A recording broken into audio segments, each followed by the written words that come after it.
India's crude security is all set to get a boost, with its reserve likely to increase by 70% from 5.3 million tons as the UAE's Abu Dhabi National Oil Company has agreed to ramp up crude oil storage to as much as 30 million barrels.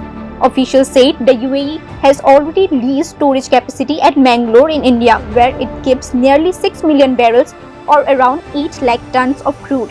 Ramping up the storage to 30 million barrels will add over 4 million tons of crude to India's overall strategic reserve. India currently has a strategic petroleum reserve of 5.3 million tons at Visakhapatnam, Mangalore and Paddur, which equals to around 38 million barrels. The Abu Dhabi-based energy giant agreement with India's Strategic Petroleum Reserve Limited comes at a time when India faces disruption in energy supplies amid the West Asia crisis.